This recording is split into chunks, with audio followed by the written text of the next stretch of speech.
नमस्कार, स्वागत है आप सभी का मसला में और मैं हूं आपके साथ ज्योति आर्या। हरियाणा में विधानसभा चुनाव के लिए अब कुछ ही समय बचा हुआ है। ऐसे में चुनावी प्रचार प्रसार खूब जोरों शोरों से चल रहा है, जिसे देखते हुए राजनीतिक पार्टियां खूब तैयारियां भी कर रही हैं। बैठकें सम्मेलनों के बीच अब बीजेपी ने चुनाव से पहले हरियाणा का प्रभारी सतीश पूनिया को बना दिया है। आपको बता दें कि साथ ही बैठकों की कड़ी में 12 जुलाई को बीजेपी की कैबिनेट बैठक भी होनी है। यानी ये कहा जा सकता है कि चुनाव को देखते हुए बीजेपी फुल चुनावी मोड में है। तो वहीं दूसरी तरफ कांग्रेस भी चुनाव के मद्देनजर पुरजोर तैयारियों में लगी हुई है। लगातार अलग अलग हलकों में कार्यकर्ता सम्मेलन कर रही है और इसी कड़ी में चरखी दादरी नई अनाज मंडी में भी कांग्रेस पार्टी ने कार्यकर्ता सम्मेलन आयोजित किया। भूपेंद्र सिंह हुड्डा प्रदेश के अध्यक्ष कांग्रेस के उदयवान समेत विभिन्न खापों के पदाधिकारी इसमें शामिल होने पहुंचे और इस सम्मेलन में एक बड़ा जनसैलाब भी उमड़ा दिखा। हालांकि ये तो देखने वाली बात होगी कि इस जनसैलाब का कोई सकारात्मक असर आने वाले चुनाव में देखने को मिलेगा या फिर नहीं। सवाल ये भी कि पार्टी संगठन को मजबूत करने के लिए जिला स्तर पर कार्यकर्ता सम्मेलन और हर महीने जिला और ब्लॉक स्तर पर बैठकें जरूर कर रही है, लेकिन क्या वाकई में पार्टी मजबूत हो रही है या फिर नहीं। वहीं प्रदेश में तीसरी बार इनेलो और बसपा भी गठबंधन करने जा रहे हैं चुनाव के मद्देनजर। ऐसे में जानने वाली बात यह भी हो जाती है कि क्या ये गठबंधन प्रदेश में अन्य दलों का समीकरण खराब करेगा। इन्हीं सब मुद्दों पर करेंगे आज के इस मसले में चर्चा।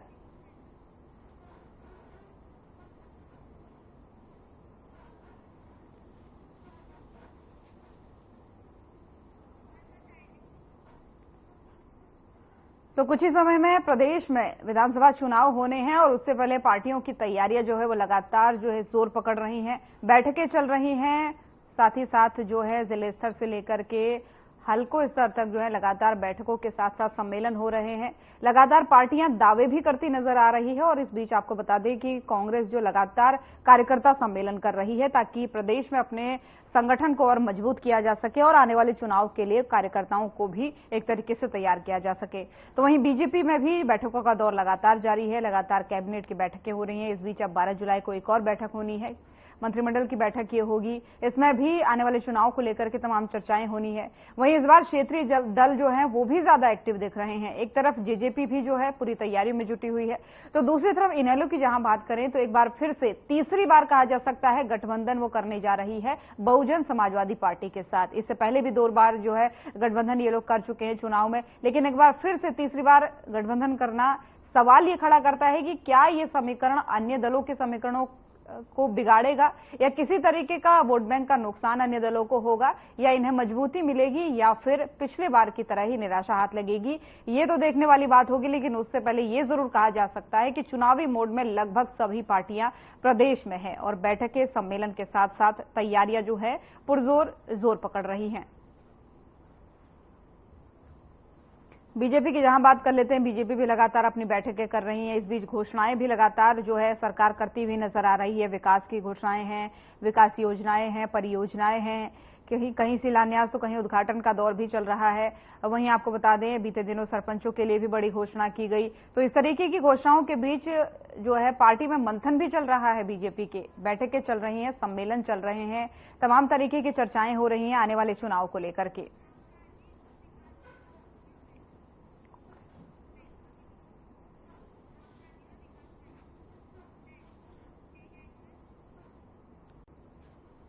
और इन्हीं सब तमाम मुद्दों पर आज भी करेंगे चर्चा। चर्चा के लिए मेहमानों का पैनल हमारे साथ जुड़ चुका है। सबसे पहले परिचय उनका आपसे करवा दूं। रामराजी शर्मा जी प्रवक्ता बीजेपी हमारे साथ जुड़ चुके हैं और विकास मेहता जी प्रवक्ता इनेलो हमारे साथ जुड़ चुके हैं। थोड़ी ही देर में कांग्रेस के प्रवक्ता भी हमारे साथ जुड़ेंगे। बहुत बहुत स्वागत है सबसे पहले तो आप सभी का। शर्मा जी, मेरी आवाज आप तक पहुंच पा रही है? शुरुआत आप ही के साथ करना चाहूंगी।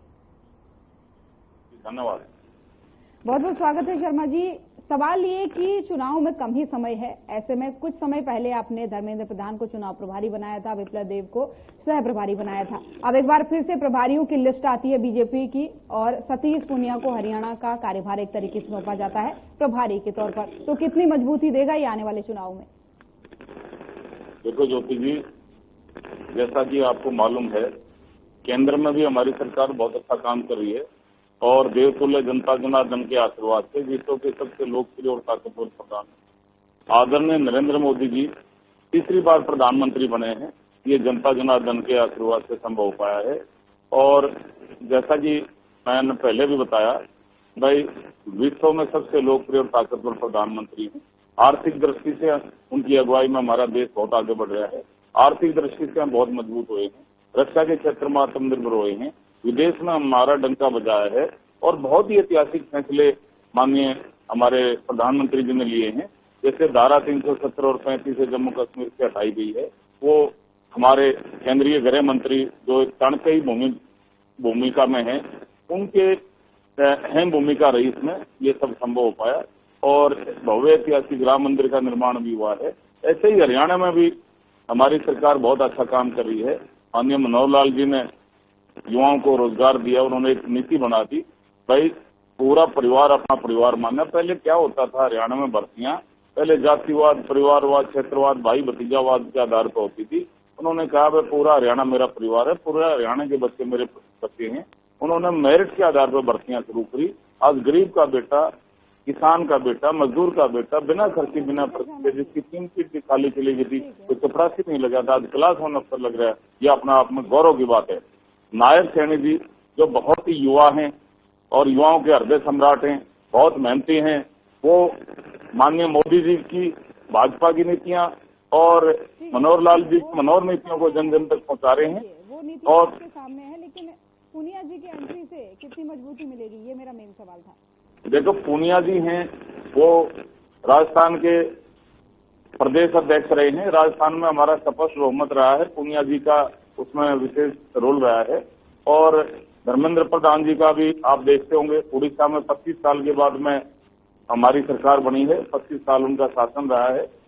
उसका बीजू पटनायक जी का वहाँ पे उनका लड़का सीएम था और उसमें भी धर्मेंद्र प्रधान जी का रोल रहा है। तो वो भी बड़े अनुभवी हैं, विपुल देव जी भी अनुभवी हैं, हमारे सह प्रभारी भी बड़े अनुभवी हैं नागर साहब। और चाणक्य की भूमिका में है जो अमित शाह जी, उन्होंने हमारी अहम बैठक ली थी वहाँ पे पंचकुला में और उन्होंने आवश्यक दिशा निर्देश दिया और जीत का मंत्र उन्होंने हमारे को पढ़ाया। और आज भी हमारे प्रदेश संगठन महामंत्री हैं जो बड़े संगठन कौशल हैं और बड़ा अनुभव है। असम में भी सरकार लाने में उनका भूमिका रही है, तो वो असम से ट्रांसफर होकर हरियाणा में आए हैं। तो आज हमारे जेल में उन्होंने बैठक ली है और मैं वो बैठक से ही यहाँ आया हूँ। तो उन्होंने भी बूथ स्तर पे और क्या नाम है मंडल स्तर पे, शक्ति केंद्र, सब चीज मीटिंग ली और सबको जीत का मंत्र बताया।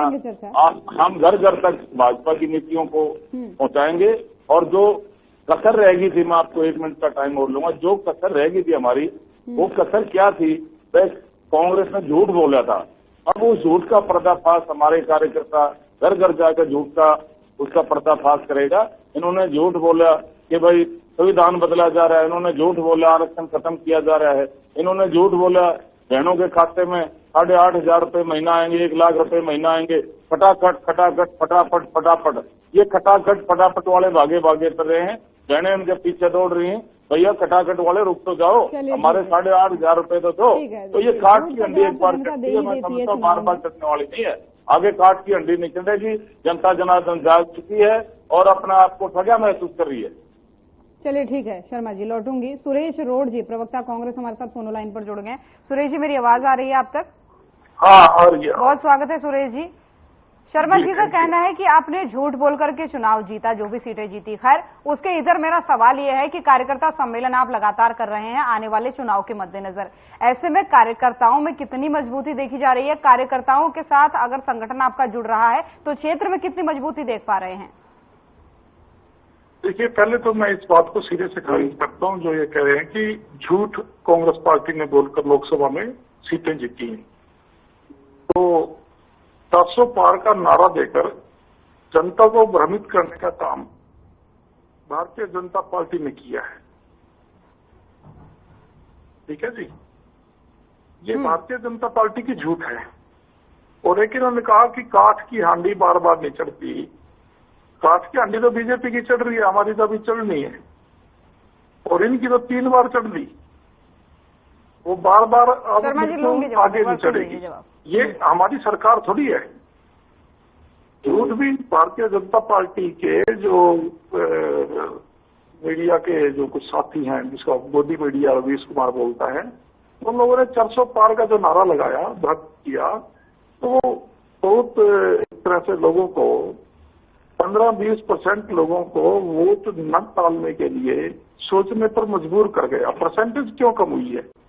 आप 70 साल बाद भी 60-70% की एक तरह से वो नहीं दे पाए। इस बार सबसे लोवेस्ट रही है जो परसेंटेज थी मतदान की। प्रधानमंत्री का प्रथम कर्तव्य बनता है प्रजातंत्र के प्रति लोगों को जागरूक करना। किसी भी देश के प्रधानमंत्री के लिए, लोकतांत्रिक देश के प्रधानमंत्री के लिए सबसे आवश्यक कार्य ये होता है। प्रधानमंत्री नरेंद्र मोदी जी बात बड़ी बड़ी करते हैं, 60% पोलिंग हुई है, बताइए 40% लोग तो वोट डालने नहीं आए। चाहे ईवीएम का डर था, लोगों के अंदर एक भावना थी कि भाई क्या करेंगे, इतनी गर्मी में वोट देना चाहेंगे। ईवीएम नरेंद्र मोदी ये पक्ष में रिजल्ट देती है। ऐसा प्रधानमंत्री का अविश्वास जो है, जब वो जनता के बीच में आ गया हो, तो फिर आपको नैतिकता नहीं अलाउ करती कि आप प्रधानमंत्री के पद पर बने रहें। नहीं, देखिए, प्रधानमंत्री के पद पर बने रहे न बने रहे ये विषय अलग है। 5 सीट जीती हैं, उन सीटों में हमने 46 यानी 46 विधानसभा सीट अभी जीती है। 90 सदस्यीय विधानसभा में 46 सीट सरकार चलाने के लिए सही है। वो हमने इन विपरीत परिस्थितियों में भी 400 पार के भ्रमित करने वाले नारे के बावजूद भी जीत कर दिखाती है। और आने वाले समय में जो हरियाणा में अभी चुनाव होगा तो हम 70 से ऊपर सीटें जीतेंगे, क्योंकि 46 तो हमने अभी भी जीती हैं। और एक तो हमारा जैसे गठबंधन, लेकिन इसको लेकर के तो अभी जो प्रभारी बनाए गए हैं सतीश पुनिया जी, 4-5 सीटों में हम यहाँ भी जीतते। सुरेश जी एक बात सुनिए, तो हमने जीत के दिखाई है चुनाव में। सुरेश जी, अभी जो प्रभारी बनाए गए हैं सतीश पुनिया जी, मेरी आवाज आप तक आ रही है सुरेश जी? हाँ, मुझे आवाज थोड़ी सी, मैं गाड़ी में था, फील्ड में था, इसके लिए सॉरी। और लेकिन मैं फिर भी कोशिश करता हूँ, बताइएगा आप। सुनिए, अभी जो प्रभारी बनाए गए हैं बीजेपी के हरियाणा में सतीश पुनिया जी, वो कह रहे थे, या वो उनका ये बयान आया प्रभारी बनाने के बाद कि विधानसभा वार तो हम अभी भी आगे चल रहे हैं। तो क्या हुआ, जो आप 5 सीटें जीत गए, ये आप बात पुरानी हो गई। विधानसभा बार हम अभी भी आगे चल रहे हैं और हैट्रिक लगाना तो हमारी जिम्मेदारी है ही है। इस बार हैट्रिक लगाने जा रहे हैं। ज्योति जी, 9.5 साल तक जिस व्यक्ति ने प्रदेश को चलाया, तो वो प्रदेशवासियों को विधानसभा चुनाव में लेखा जोखा देने की बजाय केंद्र में चले गए। तो प्रभारी क्या करेंगे इनके? प्रभारियों को इतना आइडिया या ज्ञान थोड़ी है हरियाणा की राजनीति का, जितना ज्ञान एक 9.5 साल के मुख्यमंत्री को था। हालात बुरे थे, तभी तो खट्टर साहब अपनी जान बचाकर वहां चले गए। तो मोदी जी के सहपाठी रहे हैं, शायद स्कूल में, कॉलेज में तो नहीं, दूसरे और जो काम करते थे। अब ये तो कांग्रेस की दृष्टि से हो गया ना, कांग्रेस अपनी दृष्टि से बता रही है हालात खराब थे तो इसलिए जान बचा के भागनी पड़ी। और हरियाणा को छोड़कर वो केंद्र में चले गए। इससे मुख्यमंत्री की कुर्सी छोड़ना खट्टर साहब का ये दर्शाता है कि भारतीय जनता पार्टी का काम अगले चुनाव में साफ है। अच्छा, उनकी केंद्र की जिम्मेदारी पर क्या कहेंगे? केंद्र की जिम्मेदारी पर क्या कहेंगे? क्षेत्र में तो आपने कह दिया प्रदेश में कि भाई जान बचा के भाग गए। हाँ, केंद्र की जिम्मेदारी पर क्या कहेंगे? जो व्यक्ति मुख्यमंत्री के पद पर बैठकर हरियाणा को नहीं संभाल पाया, जिसने हरियाणा को 3 बार जलाया, ठीक है जी, पीपली में, कुरुक्षेत्र में निहत्ते किसानों के ऊपर लाठीचार्ज करवाया। 1 मिनट का वेट कीजिए। तो जो व्यक्ति हरियाणा को नहीं संभाल पाया, वो केंद्र में क्या दंडन करेगा जाके? कहते हैं स्वभाव बदलते हैं, भाव बदलते हैं, स्वभाव नहीं बदला करते। स्वभाव तो खट्टर साहब का वही रहेगा। जब जनविरोधी कार्य करने के माइंड में सवाल तो ये भी उठता है, आप लोग कहते हैं संभाल नहीं पाए, संभाली क्या तभी जनता बार बार चुन रही है उनको? दूसरी बार तो सरकार बनी ना, आप तीसरी बार की कोशिश में लौटूंगी आपके पास। बहुत सारे सवाल है मेरे पास जिसके जवाब आपको आगे देने हैं। छोटा सा जवाब शर्मा जी आप दीजिएगा। सरकार कांग्रेस पार्टी 3 माह के बाद भारी बहुमत के साथ बनाने जा रही है। ये गलतफहमी अगर किसी ये आने वाले समय की बात है, ये आने वाले समय की बात है। शर्मा जी छोटा सा जवाब देंगे। सुरेश जी मुझे लगता है आवाज की कुछ डिस्टर्बेंस है, शायद आप मुझे सुन नहीं पा रहे हैं। सुरेश जी आपको रोक रही हूं, यहाँ पर थोड़ा सा समय की पाबंदी होती है। शर्मा जी छोटा सा जवाब दीजिएगा, उसके बाद फिर मैं विकास जी आपके पास आ रही हूँ। जी, छोटा सा जवाब इनके सवालों का। बोलिए ज्योति जी। इनके सवालों का छोटा सा जवाब, आप बीच में बोलना चाह रहे थे, आपकी आवाज नहीं पहुंच पा रही थी। देखो, इन्होंने बोला अगर खट्टर साहब वहां चले गए, केंद्र में चले गए। बदलाव एक प्रकृति का नियम है, समय समय पर बदलाव होता रहता है। उन्होंने इच्छा जाहिर करी, भाई युवा शक्ति को आगे आना चाहिए, केंद्रीय नेतृत्व, प्रदेश नेतृत्व ने उनकी इच्छा के अनुसार उनको दूसरी जिम्मेवारी के लिए तैयार थे। उन्होंने कहा भाई प्रदेश क्या नाम है युवा शक्ति को आगे आना चाहिए और पार्टी मेरे को कोई दूसरी जिम्मेवारी सौंपे तो उन्हें मानने के लिए तैयार हूँ। पार्टी ने उनको दूसरी जिम्मेवारी सौंपी, उनको टिकट दिया, केंद्रीय मंत्री बन गए, अब राष्ट्रीय नेता बनने जा रहे हैं।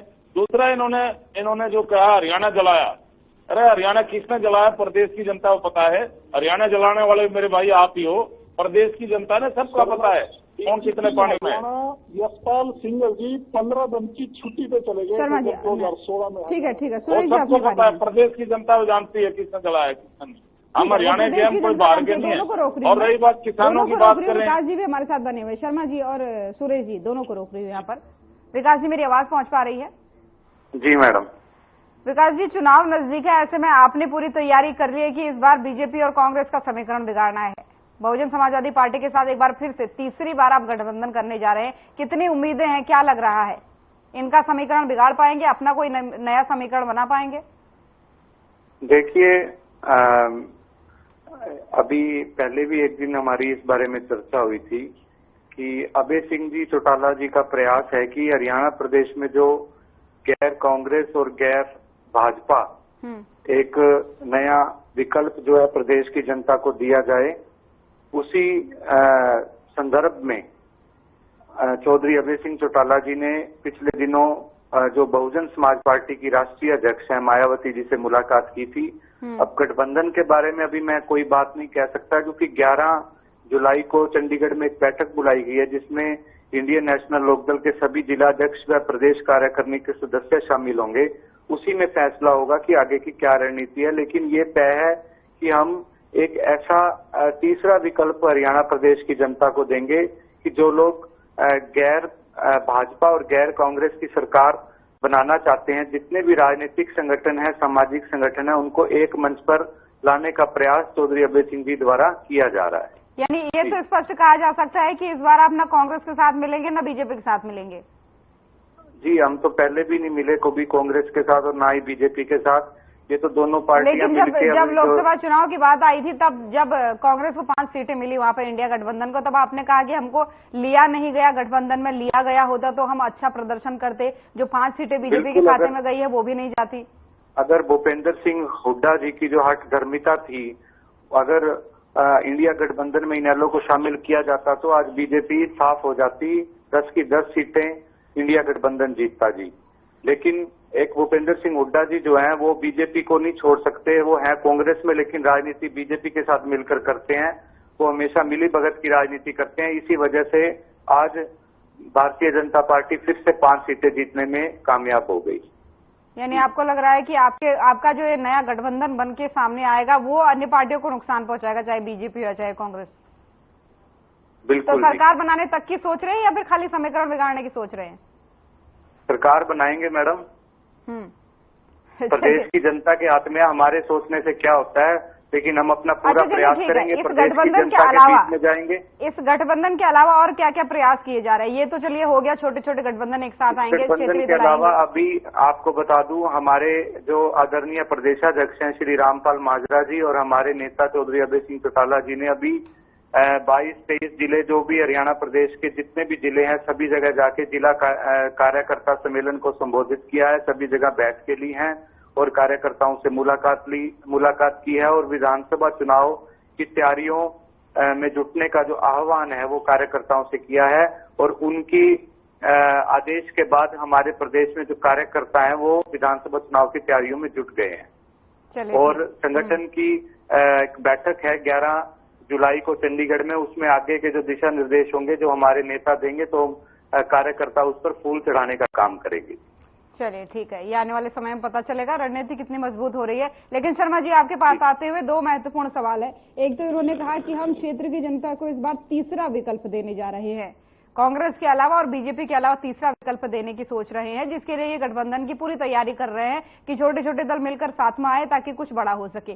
दूसरी तरफ एक तरफ जेजेपी भी है जो आपके साथ कभी सरकार में रहा करती थी, अब वो प्रयास कर रही है। 100 दिन का अभियान उसने चला दिया है, पोल खोलो अभियान। उसमें उनका कहना है कि कांग्रेस और बीजेपी की पोल हम लोगों के बीच में जाकर खोल रहे हैं।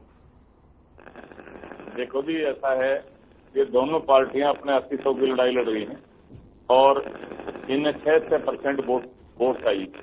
अब वो पहले कांग्रेस ने उन्होंने गठबंधन किया था और गठबंधन तो उनका टूट गया कांग्रेस वाला। तो अब ये किससे क्या करेंगे इनका पार्टी का व्यक्तिगत मामला है, लेकिन हमारी पार्टी के ऊपर कोई असर पड़ने वाला नहीं है। हमारी देवतुल्य जनता जनार्दन का आशीर्वाद हमारे साथ है और हमारे मुख्यमंत्री जी जनता के बीच में रहते हैं।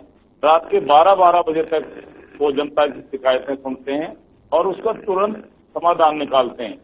परसों के दैनिक ट्रिब्यून में भी आया था, रोहतक से कुछ हमारे भाई मिलने चले गए उनसे, तो सिक्योरिटी वालों ने 12 बजे उनको मैसेज दिया कि साहब कुछ रोहतक से बंदे आ रहे हैं, आपसे मिलना चाह रहे हैं, भाई भेजो भाई, मैं तो तैयार बैठे हूँ।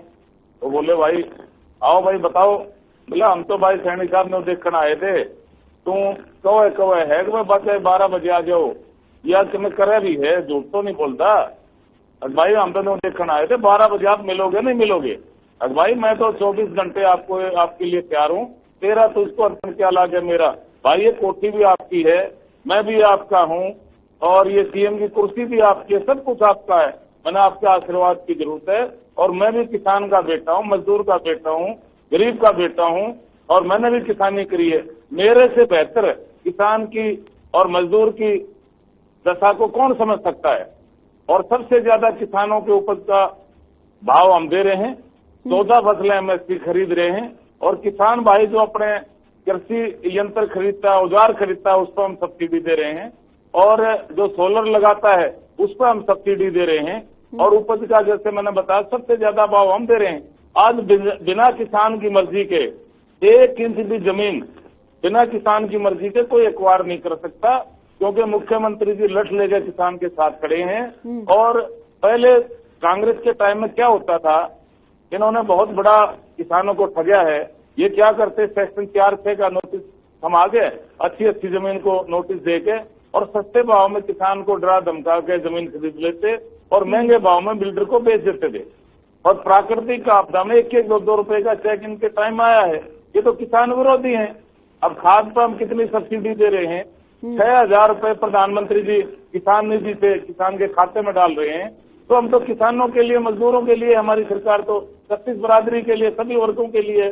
आज किसान का बेटा, मजदूर का बेटा। कांग्रेस, शर्मा जी, कांग्रेस जब फील्ड में जा रही है, कार्यकर्ता सम्मेलन चल रहा है कांग्रेस का, हल्केवार चल रहा है, जिला स्तर पर भी चल रहा है, उसमें उन्होंने एक चीज कही है, जो कांग्रेस के प्रदेश अध्यक्ष है उदय भान जी, उन्होंने कहा है कि नूंह में सांप्रदायिक दंगे फिर से करवाने वाली है बीजेपी। एक तो लोकसभा चुनाव की बात कही उन्होंने कि तब भी करवाए थे और अब फिर से करवाने जा रही है, इस आरोप पर क्या कहना है? देखो, इसका मतलब उन्होंने करवाए हैं। भाई कोई आदमी ये कर रहा है बस फिर ये काम होगा, इसका मतलब उसको पता है तो इन्वॉल्व रहा है। नहीं, वो आपका नाम लगा रहे हो, कह रहे बीजेपी वाले करवाने वाले हैं। ऐसा ये तो प्रूफ है। कांग्रेस का एमएलए का भी वीडियो वायरल हुआ था, कांग्रेस के कार्यकर्ता भी उसमें आइडेंटिफाई हुए थे। वो तो कांग्रेस की देन थी, वो तो सबको पता है इस बात का। और वो तो फेर करवाना चाह रहा होगा ये करके, और वो उसकी बातों में हम ज्यादा तवज्जो भी नहीं देते। वो तो कभी कुछ बोल देते, उल बोल देते, फिर माफी मांग लेते हैं। वो तो इस तरह की स्टेटमेंट देते रहते हैं। आज कोई नई बात नहीं है उनकी, फिर भी उन्होंने स्टेटमेंट दिया तो इसका मतलब वो ऐसा करने चाह रहे हैं, वो ऐसा प्लानिंग कर रहे हैं। और दूसरा मैं आपको बताऊं, आज महिला शक्ति हमारे साथ है, युवा शक्ति हमारे साथ है, किसान मजदूर हमारे साथ है, 36 बरादरी हमारे साथ है। तो आज नायब सैनी से बड़ा हित कोई नहीं है 36 बरादरी के लिए। 56 साल में ओबीसी समाज से भाजपा ने मुख्यमंत्री बनाया है। 36 बरादरी का आशीर्वाद उनके साथ है। दूसरी बार वो मुख्यमंत्री बनने जा रहे हैं, तीसरी बार भाजपा की सरकार बनने जा रही है। आज किसान का बेटा, मजदूर का बेटा, गरीब का बेटा हमारा प्रधानमंत्री बन सकता है, हमारा मुख्यमंत्री बन सकता है, आदिवासी महिला हमारी राष्ट्रपति बन सकती है। ये भाजपा में संभव है। ठीक है शर्मा जी, आगे बढ़ाते हैं चर्चा को। कांग्रेस में तो राजा का बेटा राजा बनता है। ठीक है शर्मा जी, आगे बढ़ाते हैं चर्चा को, फिर लौटूंगी आपके पास। सुरेश जी, आवाज आ रही है? सुरेश जी, मेरी आवाज आ रही है आप तक? सुरेश जी तक शायद मेरी आवाज नहीं पहुंच पा रही है। दोबारा जुड़ने का प्रयास करेंगे, लेकिन विकास जी बने हुए लगातार। विकास जी, इन्होंने कहा कि आप अस्तित्व को बचाने की लड़ाई लड़ रहे हैं, आप सरकार बनाने का सपना भूल जाइए, बीजेपी वालों का कहना है। ये जो बातें होती है ना, राजनीति में कभी भी किसी का अस्तित्व आज तक समाप्त नहीं हुआ। यही भारतीय जनता पार्टी है जिसकी 2 सीटें आया करती थी हरियाणा प्रदेश में विधानसभा में। तब कोई इनका अस्तित्व समाप्त थोड़ा हुआ, ये आए ना सरकार में। लेकिन ये कहना कि 6% वोट, ऐसा कुछ नहीं है। जो लोकसभा का चुनाव था वो एक अलग उसका अलग सिनेरियो था। हरियाणा प्रदेश का जो चुनाव होगा वो हरियाणा प्रदेश के मुद्दों को लेकर लड़ा जाएगा। उसमें एक वोटों का ध्रुवीकरण हुआ लोकसभा चुनाव के समय। लोग नरेंद्र मोदी को हराना चाहते थे, दूसरी तरफ लोग नरेंद्र मोदी को जिताना चाहते थे। यही हुआ। हरियाणा प्रदेश की जनता ने एक फैसला लिया कि नरेंद्र मोदी के खिलाफ जो 5 सीटें जिताकर भेजी वो कांग्रेस पार्टी को दे दिया, क्योंकि उन्हें लगा कि राष्ट्रीय चुनाव है तो इसमें कांग्रेस पार्टी ही भारतीय जनता पार्टी का मुकाबला कर रही है। लेकिन अब जो विधानसभा का चुनाव है उसमें हरियाणा प्रदेश के मुद्दों को लेकर लड़ा जाएगा। उसमें हमारी जो पार्टी है वो एक मजबूत क्षेत्रीय दल है, हमारा एक मजबूत संगठन है प्रदेश के अंदर। पूरा एक हमारा हर जिले के अंदर संगठन है, तो हम बहुत बढ़िया तरीके से चुनाव लड़ेंगे। और इनको, जो मेरे मित्र हैं जो भारतीय जनता पार्टी के प्रवक्ता हैं, इन्हें भी पता चल जाएगा कि इंडियन नेशनल लोकदल किस ताकत का नाम है। और किसी समय में मैं मेरे आदरणीय जो शर्मा जी, इनको बताना चाहता हूं कि भारतीय जनता पार्टी भी इंडियन नेशनल लोकदल का सहारा लिया करती थी सरकार बनाने के लिए। और ये कभी ऐसा कभी नहीं होता कि किसी का अस्तित्व खत्म हो जाए। राजनीति में दिन बदलते रहते हैं और समय बदलता रहता है। ऐसा कुछ नहीं है कि हम आज बिल्कुल समाप्ति की ओर हैं। हम बिल्कुल, हमारा जो कार्यकर्ता है, हमारे नेता है, वो पूरे जोश के साथ और बढ़िया आत्मविश्वास के साथ फिर से विधानसभा चुनाव के मैदान में उतरने जा रहे हैं। चलिए ठीक है विकास जी, लौटती हूँ आपके पास। सुरेश जी, आवाज पहुंच पा रही है? जी हाँ जी। सुरेश जी, सवाल तो बहुत है, लेकिन शुरुआत इनके सवाल के साथ ही करना चाहूंगी जो विकास जी ने कहा था। विकास जी ने कहा कि इस बार क्षेत्रीय दल ज्यादा मजबूत हैं क्योंकि हम जनता के सामने एक विकल्प रख रहे हैं, कांग्रेस मुक्त प्रदेश और बीजेपी मुक्त प्रदेश का। नहीं, ये तो बात बिल्कुल ही कंट्राडिक्टरी है। क्षेत्रीय दलों को तो जनता ने अभी 25 मई को बुरी तरह से नकार दिया है। वो तो बता रहे कि अलग अलग चुनाव होते हैं, जो लोकसभा के चुनाव का आकलन आप विधानसभा में देख ही नहीं सकते। नहीं, फिर विधानसभा हो थोड़ी गई कोई, क्या उसके बाद क्या चीज सामने आई है 25 मई के बाद, आप देखिएगा। ये तो एक बिल्कुल ही मतलब बात कहीं भी वो नहीं होती। इस बार तो 25 मई का जो चुनाव था उसमें स्पष्ट हो गया कि क्षेत्रीय दलों को पहले तो मोदी जी ने निपटा दिया है। मोदी जी के राडार पे जो बादलों में कई बार जहाज को नहीं देख सकता, लेकिन वो क्षेत्रीय दलों को देखता है। मोदी जी की प्राथमिकता है, चाहे अकाली दल हो, चाहे INLD हो, क्योंकि हर पार्टी का, हर नेता का एक अपना स्टाइल होता है काम करने का। वो क्षेत्रीय दलों को फांसी पर ले जाने की योजना बनाए बैठे और जनता ने इस चुनाव में बिल्कुल नकार दिया, क्योंकि जनता को भी ये लगा कि वोट खराब करने वाली बात है। अब हरियाणा में देखिएगा कितने % वोट आई है। 25 मई को मैं तो कहता था कि आज लोकतंत्र का महापर्व भी है और कई क्षेत्रीय पार्टियों का समापन समारोह भी है। ये आपके चैनल पर भी शायद बात हुई होगी, उनको जब नतीजे आए तो मेरी बात सत्य साबित हुई। 2.5% में JJP और INLD को लोगों ने निपटा दिया। इससे बड़ी क्या बात होगी। क्षेत्रीय दलों को तो मेरे को तो समझ में नहीं आती कि आप लोग ऐसा वो करते हैं कई बार की त्रिकोना, उन दिनों भी कह रहे थे कई मीडिया के साथ किसी हरियाणा में त्रिकोना मुकाबला है। करनाल के बारे में बात होती थी, INLD ने समर्थन दे रखा था NCP को। वहां 2 पार्टियां थी, वो भी रीजनल पार्टी कह लो, उनको कुछ भी कह लो। नहीं, कई जगहों पर था तो मुकाबला ना त्रिकोणी, वोट आई है, कई जगहों पर था त्रिकोणी मुकाबला। अब नहीं, जनता ने चुना तो बात अलग है, मुकाबला तो था। अब कुर्सी, मैं वही तो जानना चाह रहा था कि जनता ने 3 महीने पहले जो मुकाबला दे दिया, नतीजा दे दिया, तो अब कौन सा कुछ अलग चीज हो जाएगी। अब तो और भी ज्यादा गहराई में जाएंगे लोग, क्योंकि विधानसभा का चुनाव जो है ये ज्यादा मुद्दों के ऊपर होगा। वो तो राष्ट्रीय मुद्दों के ऊपर था कि नरेंद्र मोदी जी अग्निवीर लेके आए, सेना को कमजोर किया, किसानों के MSP के ऊपर उन्होंने धोखा दिया, वादा खिलाफी भी की, एक बार वादा करके फिर भी नहीं किसानों की मांगे माननी गई, 2 करोड़ युवाओं को रोजगार नहीं किया। वो राष्ट्रीय मुद्दे थे। लेकिन यहाँ पर हरियाणा में तो क्षेत्रीय मुद्दे भी उठेंगे, तहसील का भ्रष्टाचार भी आएगा सामने। और ये जो रोडवेज की हरियाणा ट्रांसपोर्ट डिपार्टमेंट की जो बसें आई हैं, प्लास्टिक की बॉडी की, ये कहीं भी टकरा जाती है, किसी गाय से टकरा गई तो बस ही टूट जाती है। चलिए ये मुद्दे, इस मुद्दे पर फिर कभी करेंगे। अभी जो मेन मुद्दा है उस पर आते हैं सुरेश जी। होती है सब आएगी, आप देखते जाइएगा, इस यहाँ पर मुद्दे इतने उठेंगे अब। ठीक है सुरेश जी, इन मुद्दों पर फिर आएंगे, इन मुद्दों पर फिर आएंगे। मेरे पास कुछ और सवाल आपके लिए हैं, उनका जवाब पहले दे दीजिए। जेजेपी भी एक अभियान चला रही है जिसमें 100 दिन का उसने टारगेट रखा है कि 100 दिन में वो बीजेपी और कांग्रेस की पोल खोलेगी लोगों के बीच में जा करके। क्या वो इसमें सफल रहेगी कुछ हद तक? क्या मानना है आपका? छोटा सा जवाब चाहूंगी। कौन पोल खोलेगी? जननायक जनता पार्टी 100 दिन का लक्ष्य रख के बैठी है कि 100 दिन के अंतर्गत हम लोगों के बीच में जाएंगे, उनके घर घर जाकर के कांग्रेस और बीजेपी की पोल खोलेंगे। नहीं ज्योति जी, जननायक जनता पार्टी में हरियाणा प्रदेश कांग्रेस कार्यालय चंडीगढ़ में मौजूद था उस दिन, जिस दिन इनके प्रदेश अध्यक्ष निशांत सिंह जी ने कांग्रेस पार्टी का दामन थामा था। बीजेपी के जितने हरियाणा में लोग थे वो सारे हमारे कांग्रेस कार्यालय में आगे थे। इनके पास ना तो वर्कर बचे, माँ बेटा दुष्यंत जी या उनकी माता जी, एक दो चार रिश्तेदार होंगे, बाकी कुछ नहीं है। परिवार उनसे पहले ही दूर है।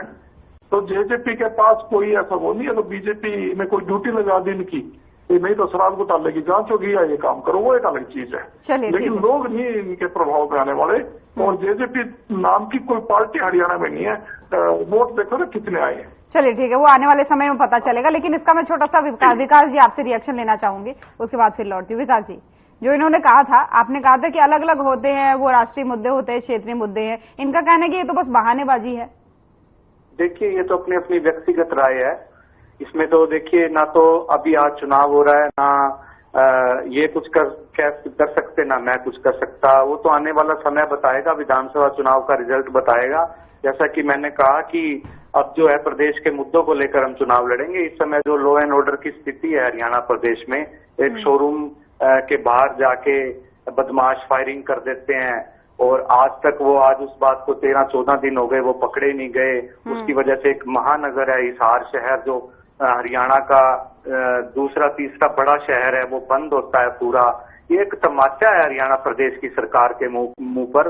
और दूसरी ओर कांग्रेस पार्टी है, जो जिनके नेता भूपेंद्र सिंह हुड्डा, जो भाजपा के साथ मिली भगत करके राजनीति करते हैं।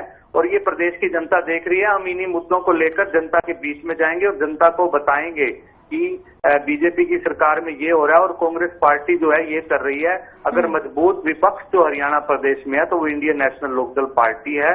और मजबूत विपक्ष का जो वो आप देख सकते हैं, पिछली जो जितने भी विधानसभा के सेशन हुए हैं पिछले 4.5 वर्ष में, उसके आप जो रिकॉर्ड है वो निकलवा के देख सकते हैं। अगर किसी ने अगर मुद्दा उठाया हरियाणा प्रदेश की जनता का, तो वो चौधरी अभय सिंह चौटाला जी ने उठाया है। और इन्हीं बातों को लेकर, इन्हीं मुद्दों को लेकर हम जनता के बीच में जाएंगे। जी चलिए ठीक है। शर्मा जी, आपके पास आते हुए, देखिए, जब भी मुद्दों का जिक्र किया जाता है या फिर इस तरीके की बातें कही जाती है, तो इनका कहना होता है कि हम रोजगार को लेके जाएंगे, शिक्षा को लेके जाएंगे और तमाम सारी बातें ये कहते हैं। लेकिन आपको क्या लगता है कि बीजेपी की नजर में इस बार कौन सा सबसे अहम मुद्दा रहने वाला है? उसके बाद एक बहुत जरूरी सवाल भी मेरे पास आपके लिए है, जो अनिल विज जी ने कहा था, लेकिन इससे पहले इसका जवाब दीजिए, क्योंकि विपक्षियों की नजर में 2 मुद्दे सबसे बड़े हैं, रोजगार सबसे बड़ा मुद्दा है और महंगाई सबसे बड़ा मुद्दा है। बिल्कुल, मैं भी मानता हूँ रोजगार सबसे बड़ा मुद्दा है और हमने सबसे ज्यादा रोजगार दिया है। युवा शक्ति है, इसलिए मैं कह रहा हूँ युवा शक्ति हमारे साथ है। फिर मुद्दा कैसे हो गया? अगर रोजगार दिया है तो फिर तो नहीं। मैं क्या कह रहा हूँ, हमने सबसे ज्यादा रोजगार दिया है युवा शक्ति को। और रोजगार है, यो रोजगार तो परिवार की आजीविका चलाता है। अगर रोजगार की वजह से परिवार फलता फूलता है, और सबसे ज्यादा रोजगार हमने दिया, और हमने दिया बिना खर्ची बिना पर्ची पे। और औरों ने दिया जिनकी सरकार रही, मुख्यमंत्री अपने खेतों को रोजगार देता था, और वो भी खर्ची पर्ची पे अपना परिवारवाद, भाई भतीजावाद, जातिवाद, इस आधार पर नौकरियां देते थे। हमने रोजगार दिया बिना खर्ची बिना पर्ची पे। आज गरीब का बेटा, किसान का बेटा, मजदूर का बेटा बिना खर्ची बिना पर्ची के क्लास 1 अफसर लग रहा है, जिसकी 3 पीढ़ी खाली चली गई थी, कोई चपरासी नहीं लगा था। तो मैं तो यही कह रहा हूँ, रोजगार का मुद्दा है और हमारा मुद्दा है, हमने रोजगार सबसे ज्यादा दिया। हम जनता के सामने जा रहे हैं ये मुद्दे ले लेके, अगर भाई रोजगार किसने ज्यादा दिया, पहले वाली सरकार ने दिया या हमने दिया, और बिना खर्ची बिना पर्ची के। आज हर गांव में से आप देखना, हर गांव में से किसी में से 10 लड़के लगे हैं, किसी में से 20 लगे हैं, छोटे छोटे गांव में 50-50, 100 लड़के रोजगार पर लगे हैं। तो इस बार और वो भी बिना दो बड़े खर्ची मुद्दे बिना बता पर्ची दीजिए, के, इस बार के बिना खर्ची बिना पर्ची के। चलिए इस बार के हमने दो बड़े सबसे मुद्दे ज्यादा बता दीजिए। हमारे, मैं कह रहा हूँ, रोजगार का मुद्दा है और वो उसका फायदा हमारे को होएगा। ठीक है, इनके लिए ये मुद्दा है, ये जानबूझ कर उसको प्रचार कर रहे हैं। हमने ठेकेदारी प्रथा बंद करी। ये मुख्यमंत्री क्या करता था, पहले अपने खेतों को ठेका पे ठेकेदारी दे देता था हर डिपार्टमेंट वाला, और वो ठेकेदार क्या करता, उनसे पैसे ले लेता, 2-4-6 महीने में धक्के मार के निकाल देता, फिर दूसरे लड़के भर्ती कर लेता था। उनका ना PF ESI जमा कराता था, ना उनको वो पैसे देता था, तनख्वाह देता था। हमारी सरकार ने कौशल रोजगार निगम शुरू किया। आज कोई भी बच्चा उसके सीधा उसके खाते में पैसे जाते हैं। विकास जी देखिए, कोई 2 रुपए उससे ले नहीं सकता, किसी की हिम्मत नहीं। सबसे ज्यादा रोजगार हमारी सरकार ने दिया, और वो भी बिना खर्ची बिना पर्ची के, जिसकी 3 अच्छा चलिए ठीक है, एक और सवाल पे आ जाती हूँ। जो अभी विकास जी ने कहा था कि हुड्डा जी बीजेपी को एक तरीके से प्रॉफिट पहुंचाने का काम करते हैं, इंटरनली उनकी कुछ साठगांठ है, क्योंकि मैं कांग्रेस से जब भी पूछती हूँ तो इस बात से इनकार करते हैं। आप एक बार बता दीजिए छोटा सा जवाब, उसके बाद विकास जी के पास जाऊंगी। किसी से क्यों साठगांठ कर रहे हैं, हमने क्या जरूरत है? ये तो आपस में वो उसके ऊपर आरोप लगा रहे हैं। अब हुड्डा साहब कह रहे हैं भाई दिग्विजय चौटाला और दुष्यंत अगर MP राज्यसभा का चुनाव लड़े तो मैं उनका साथ दूंगा। वो आए मेरे पास, पूरा साथ देने की बात कर रहे हैं। हाँ, और उधर से वो कहते हैं BJP वाले, हुड्डा साहब अपने MLA इकट्ठे करके हमारे को दिखाएं, या आपके परिवार का कोई चुनाव लड़े, हम आपका साथ देंगे। अच्छा, मतलब ये कहा जाए कि भरोसा भी नहीं है और साथ भी चाहिए। मैं वही तो कह रहा हूँ, ना नोमन तेल होगा ना राधा नाचेगी। वो उसमें गलती कर रहा है, वो उसमें गलती कर रहा है। तीसरी बार हमारी सरकार आ रही है, देवतुल्य जनता जनार्दन के दूसरी बार नायब सैनी जी मुख्यमंत्री बनने जा रहे हैं।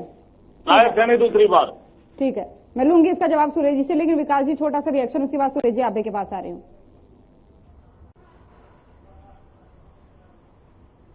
जैसे कि हमने ठेकेदारी प्रथा खत्म कर दी। अभी 2 दिन पहले सिरसा में जिला कष्ट निवारण समिति की एक बैठक थी। उसमें इन्हीं की सरकार में एक चेयरमैन है आदरणीय आदित्य चौटाला जी, उन्होंने एक बयान दिया था। आपने भी वो वीडियो देखी होगी, अभी वीडियो मेरे फोन में भी पड़ी है वो, जिसमें वो कह रहे थे कि जो सिरसा जिले का SP है वो D कंपनी है, थाना एक जो दलाल हैं वो चला रहे हैं, चौकियां दलाल चला रहे हैं। तो वो मुझे लगता है ये उस ठेकेदारी की बात कर रहे हैं। आज हरियाणा प्रदेश का जो दिवाला निकल चुका है वो इनकी सरकार में निकल चुका है। लॉ एंड ऑर्डर की स्थिति बिल्कुल खराब है, बेरोजगारी में हरियाणा प्रदेश में नंबर 1 है। और दूसरी बात, शर्मा जी अपनी बारी में एक बार सुन लीजिए।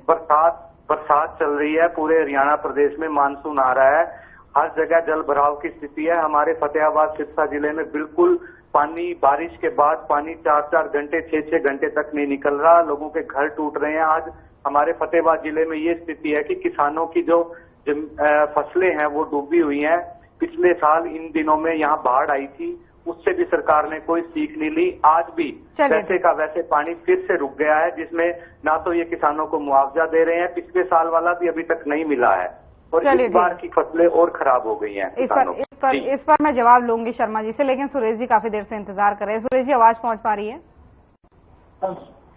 सुरेश जी, इनके आरोपों का जवाब तो दीजिएगा ही, लेकिन एक जरूरी सवाल ये भी है आपके लिए कि इस बीच जब मीडिया ने बातचीत की अनिल विज साहब से, पूर्व गृह मंत्री हैं प्रदेश के, उन्होंने ये कहा कि कांग्रेस जो बार बार अपनी लोकप्रियता की बात कह रही है, राहुल गांधी जी की खासकर लोकप्रियता की बात करिए, उन्होंने खुलेआम चुनौती दी है कि आप अंबाला से चुनाव लड़िए इस विधानसभा चुनाव में, हम आपको बताएंगे कि लोकप्रियता क्या होती है।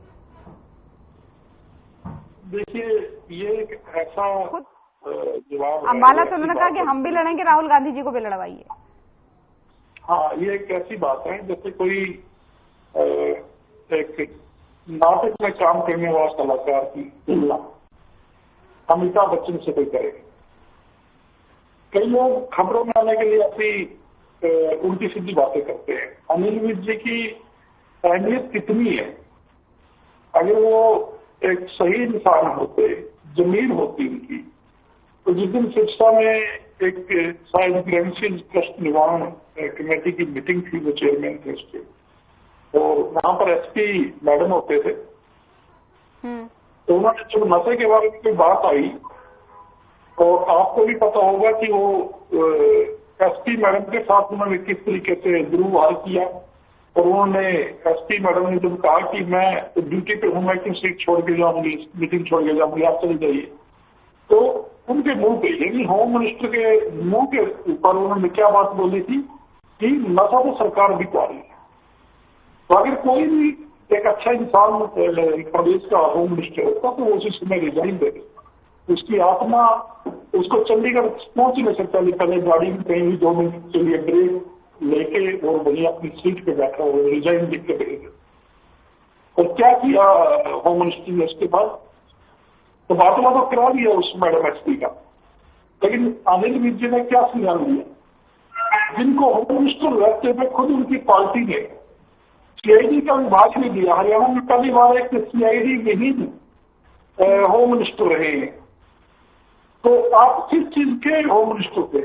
तभी तो ये दिवालिया निकला कानून व्यवस्था, इसकी नींव तब रखी गई जब मनोहर लाल खट्टर जी और अनिल विज जी यानी चीफ मिनिस्टर और होम मिनिस्टर के बीच में तालमेल है। उसका फायदा किसको होगा? उसका फायदा शरारती तत्वों को होगा, गुंडे और बदमाशों को होगा। आज जो हालात बने हैं, रोटियां मांगी जा रही है, उसके लिए जिम्मेदार कौन होगा? विनायक सिंह सैनी जी तो अभी महीना पहले होंगे, 2 महीने बाद चले जाएंगे। तो बीजेपी तो दावा कर रही है एक बार फिर से आएंगे, सैनी साहब एक बार फिर से आएंगे। अनिल विज जी को कोई व्यक्ति अम्बाला में भी सीरियसली नहीं लेता।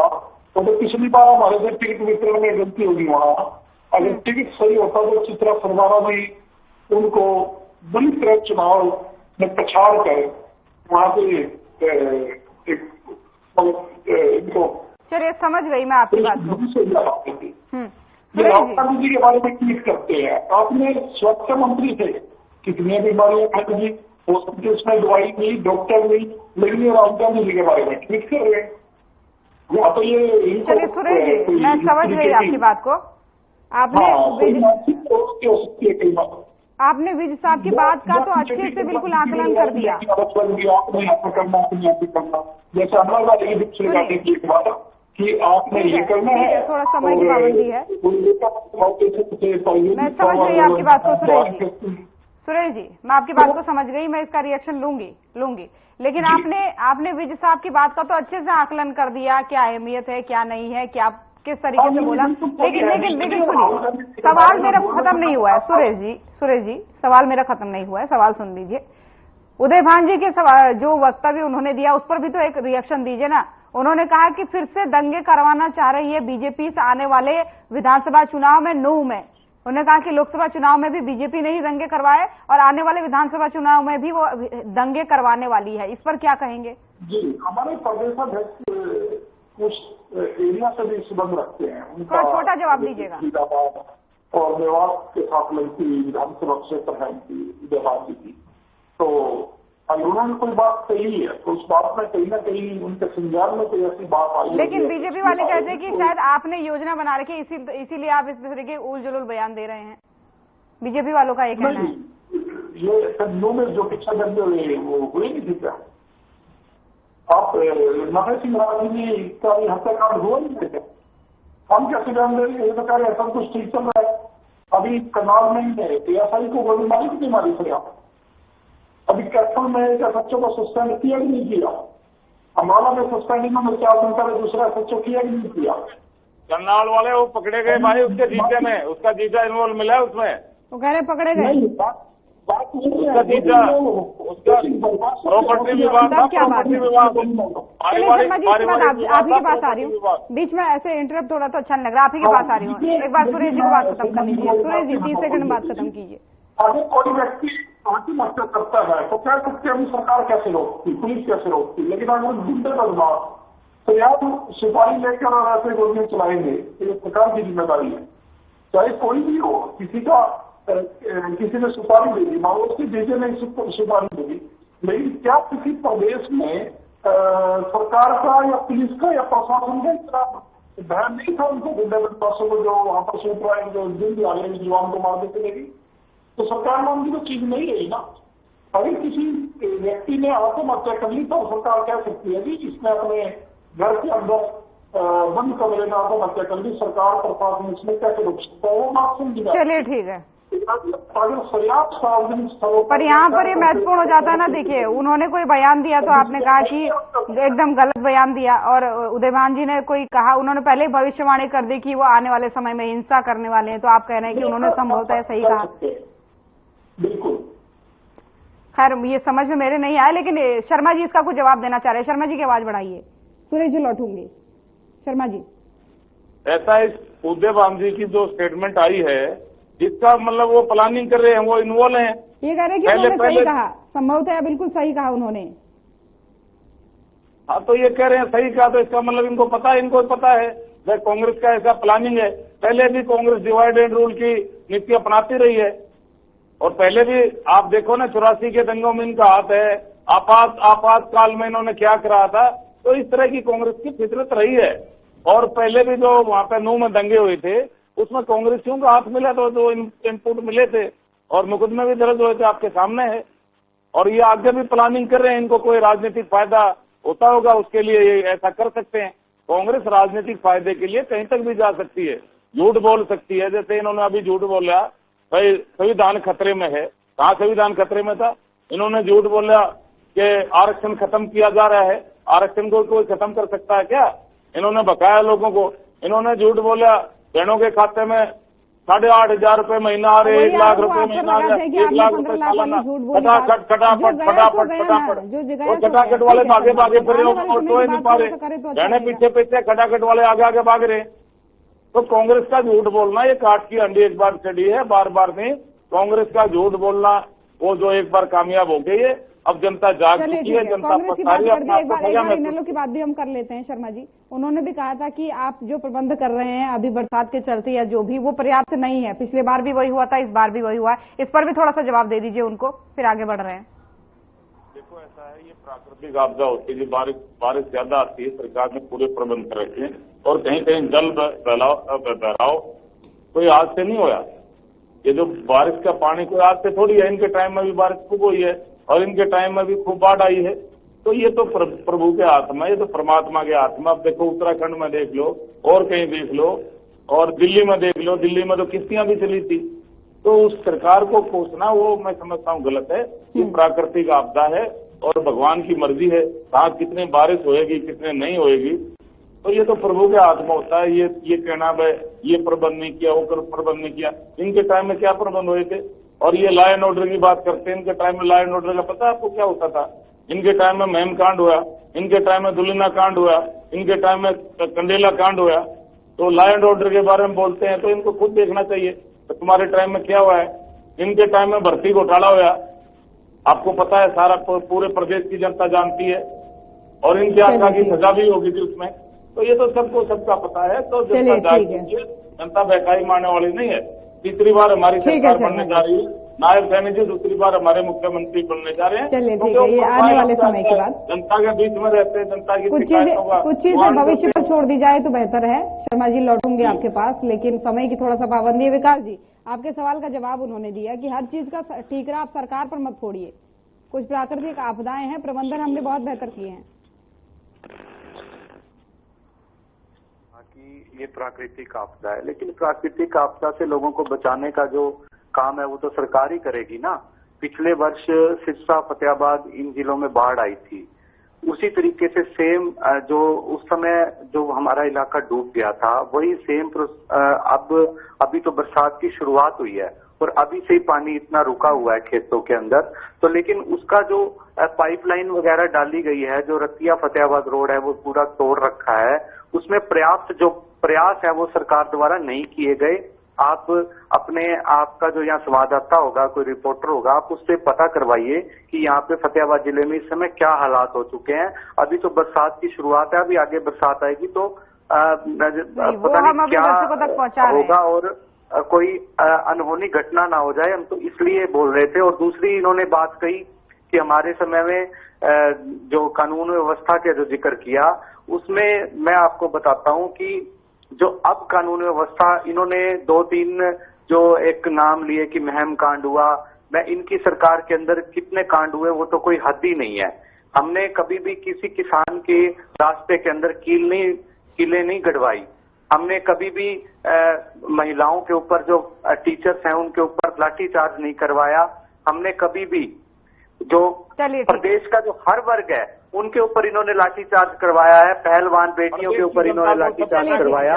इन्होंने किसानों पर बार बार लाठीचार्ज करवाए। अब इन्होंने थोड़ा समय पहले अब जो ये बार बार बात करते हैं कि दूसरी बार नायब सिंह सैनी जी सरकार सत्ता में आने जा रहे हैं, तो आप एक बार सर्वे करवा के देखिए कि प्रदेश की जनता क्या चाहती है। अब सर्वे तो आने वाले समय में क्या होगा, अब वोटिंग जब होगी तभी असली सर्वे हो जाएगा। ठीक है विकास जी, हाँ जी, रोक रही हूँ आपको यहाँ पर। सुरेंद्र जी, फाइनल कमेंट भी इसका आपको समझूंगी, आपका फाइनल कमेंट समझूंगी और दोनों के सवालों का जवाब देते हुए एक फाइनल कमेंट दीजिए। सुरेश जी, आवाज पहुंच पा रही है? जी ज्योति जी, आ रही है जी, फाइनल कमेंट दीजिए दोनों के सवालों का जवाब देते हुए। मैं ये कहना चाह रहा था कि भारतीय जनता पार्टी ने ना तो बिना खर्चे बिना पर्ची की नौकरी दी, ना हरियाणा के युवाओं को रोजगार दिया। एक आधी भर्ती करी भी है तो वहां बाहर के युवा लगाए, तो यूपी के हों चाहे मध्य प्रदेश के हों। आरएसएस बैकग्राउंड के लोगों को हरियाणा में अधिकारियों के तौर पर इन्होंने स्थापित करने का काम किया और हरियाणा के युवाओं की जो नौकरी करने की या नौकरी प्राप्त करने की आयु होती है वो ओवरेज पर दी, वो ऐसे कैसे निकाल दी, पूरी पीढ़ी खराब कर दी उन्होंने 10 साल में। और ये अगर मेरी बात में कोई दम नहीं है तो आप ये देखिएगा फिर माननीय मनोहर लाल खट्टर जी ने 10,000 युवाओं के लिए देश से बाहर नौकरी पर भेजने की बात क्यों की। आप प्रदेश में तो आप खाली पड़े पदों को भर नहीं पाते, आप विदेश में नौकरी के लिए भेज रहे हो। ये पहली बार हो रहा है कि दुश्मन की सेनाओं में, बाहर के देशों की सेनाओं में हिंदुस्तान के युवाओं को भेजने के लिए भारतीय जनता पार्टी प्रेरित कर रही है या एक इनका आह्वान कर रही है। ये राष्ट्र की बात करते हैं और राष्ट्र के खिलाफ काम करते हैं ये ऐसी पार्टी, और ये पूरी तरह फेल हो चुके हैं। न रोजगार दिया, न कानून व्यवस्था कायम की, न किसानों की सूझ ली और न ही महंगाई पे कंट्रोल किया। हरियाणा की जनता ही देगी। सुरेश जी, बहुत बहुत धन्यवाद सुरेश जी आपका भी और बाकी सभी मेहमानों का हमारे साथ इस खास चर्चा में जुड़ने के लिए।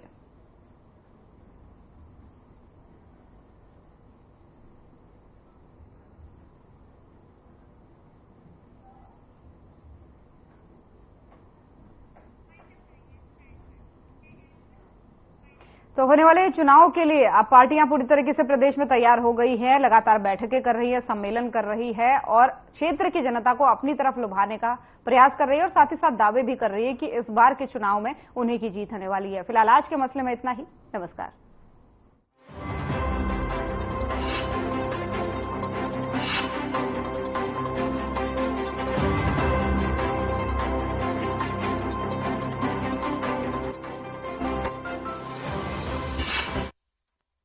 क्या रंग खिला, क्या